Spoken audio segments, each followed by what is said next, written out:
Alright, Assalamualaikum warahmatullahi wabarakatuh. Manchester United transfer season ni walaupun overall sunyi sebelum ni, tapi untuk satu sudut satu area saja midfield rebuild dan nampak ke arah yang mencanak-canak, bukan main lagi membeli officially sign Carlos Baleba.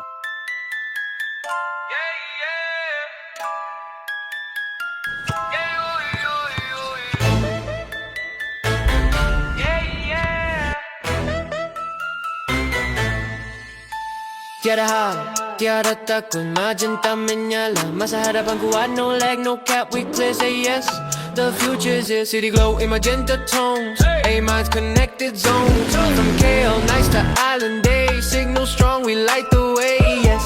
Advance the nation's drive. Tapi sebelum cerita pasal Baleba ni, aku nak review nama yang sebelum ni dulu. So MU dengan pantas awal-awal lagi sign Yuri Tielemans dengan harga 41 million. Harga ngam, direct replacement pada Casemiro. Memang Tielemans ni kita tahu dekat Aston Villa tu, Belgium dia memang core player. 2 gol dalam World Cup, top performer Belgium dalam World Cup. Dia punya front foot tackle tu, cara dia baca bahaya, rekod clean dia yang selalu buat strong tackle tanpa satu pun red card. Nampak? Memang menarik. Tielemans ni terkenal dengan dia punya press resistant, ada calm build up dan passing dia underrated gila sebenarnya. Dan aku tak tahu ramai sedar ke tidak, tapi dalam career senior Tielemans semenjak 2013, cuma 2 season je tau. Dia tak pernah main kompetisi Europe. Daripada zaman Anderlecht, Monaco, Leicester, Villa, experience dia memang luas gila. Tielemans ni dulu captain Anderlecht, senior leader under Emery dan selalu jadi captain Belgium. Premier League proven lah, senang cerita. Boleh angkat penalti.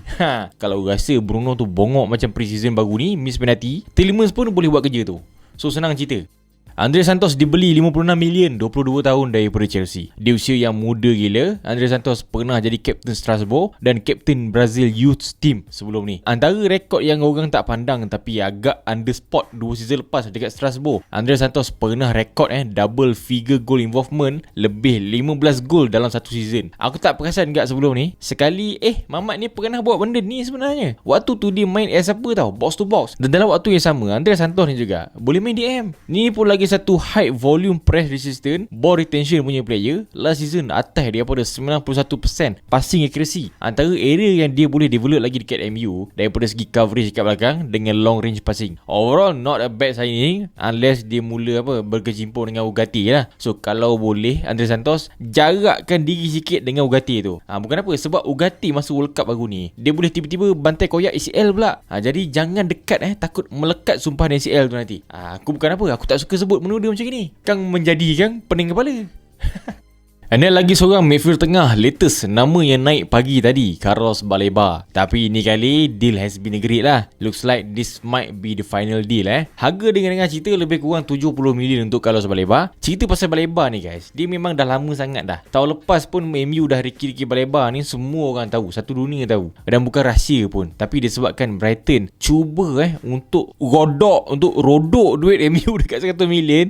Minta maaf lah, terlampau sangat. Tapi kenapa dalam midfield yang ada Santos, Mainu Tielemans, Mount, Ugarte, MU kena sign Baleba juga. Untuk aku Baleba ni, inilah defensive muscle-nya untuk umur 22 tahun. Baleba bukannya leader dekat tengah, tapi Baleba ni dia ada traits mid enforcer yang mahal tau. Dia bijak baca bola-bola yang hilang, timing tackle dia pun is very good, 1v1 defending, speed dia ada untuk tutup ruang, physical gifted. Baleba ni memang tough, talented pada umur 22 tahun. Current value dia sekarang 55 million, tapi disebabkan Brighton nak juga makan riba tu, 70 million pun 70 million lah. Tapi apa yang paling menarik pasal Baleba masuk MU ni, tactical fit. Carry tu kalau dia nak set up Baleba Tielemans jadi, Baleba Mainu jadi, Baleba Andre Santos jadi. Sebab bukan apa, setiap midfield ni berbeza-beza. Apa yang Carry nak bina nanti ni untuk defensive cover, masuk Baleba, dia tambah jadi menarik lagi tau. So why not? Aku dalam fikiran awal-awal memang kalau lah tak dapat Baleba ni, nama lain macam Adam Wharton, Sander Berge, Tyler Adams, Manu Kone pun baik juga, menarik juga sebenarnya. Ini dah dapat Baleba ni,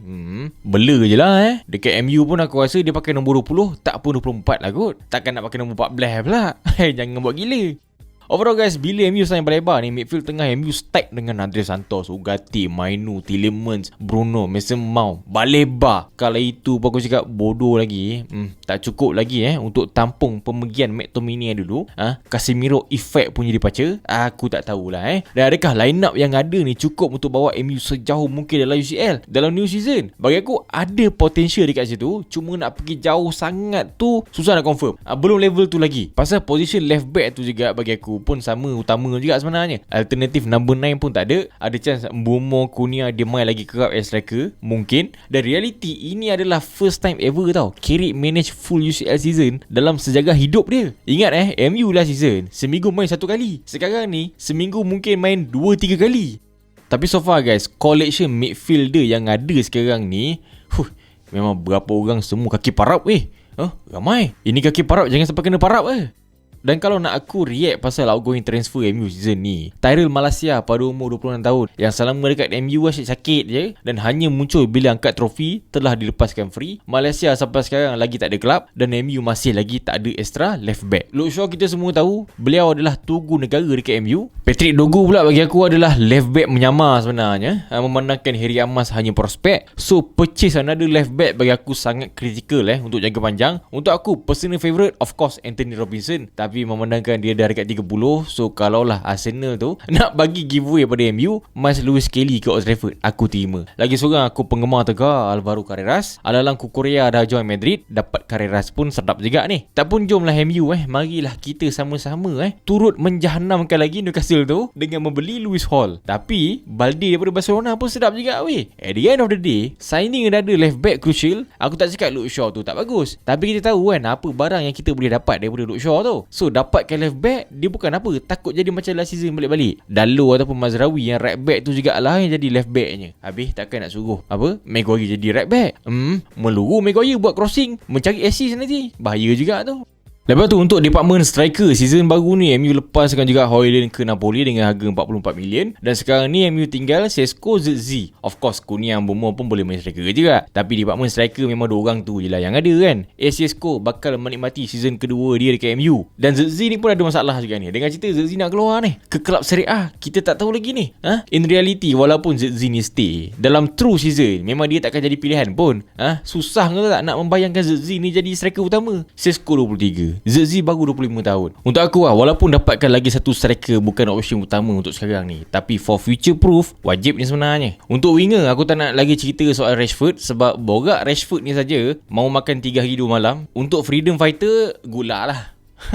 Hujung-hujung anda memang freedom betul. Dan last sekali untuk department keeper, aku sebenarnya agak terkejut bila MU nampaknya betul-betul tengok social media Baindi pandai. It's not bad sebenarnya, tapi still aku rasa social media punya pasal asyik kena kritik je, sekali kena loan pergi mana? Celta Vigo. Dan Karl Dalo masuk secara percuma daripada Leeds United. MU ada buat duit tepi daripada seorang lagi keeper, Radek Vitek ke Middlesbrough 8 million. Dan lagi sekali betapa hinanya nama seorang Onana tu. Apabila buat kali kedua straight, beliau gagal lagi dalam cubaan nak balik ke Old Trafford. Dengan Trabzonspor masih lagi nak loan dia lagi 1 season. Onana hujung season baru ni, kita semua tahu dah joget-joget nak balik dah. Nak balik ke Old Trafford dah. Baru tempah tiket flight balik, disuruh stay lagi dekat Turki. Aku kesian dengan Onana sebenarnya, sebab macam dipermainkan pula. Ini silap-silap ni. Kalau Onana balik lagi next season ke MU, mungkin Onana bakal dilepaskan ke kelab Division 5 tau. Kita belum tahu ni permainan MU ni pun. Overall MU dah spend 160 million untuk 3 player tengah sama kali ni. Harap-harapnya perbualan double pivot MU yang selama ni dibual semenjak zaman Fred boleh berhenti dekat sini lah ya. So harap-harap selepas ni bila turunkan mana-mana player pun rasa selamat lah dekat tengah tu. Sebab kalau lah tak selamat juga, terpaksa lah sign senior Lingard masuk MU. Lagi mampu nak main apa? Tapi macam mana pun bila tengok Baleba masuk MU ni, kita happy lah dapat player kan. Guys, komen dekat bawah apa pandangan korang bila MU sign Baleba. Ada Andre Santos, ada Tielemans, nak ganti Casemiro, ganti McTominay, nak ganti Fred dulu. Apa cerita? Mana-mana yang baru tengok Faris video, make sure korang tekan butang subscribe button dekat tepi tu, like, share. I'll see you in the next video. Aku Bro Hans. Thanks for watching.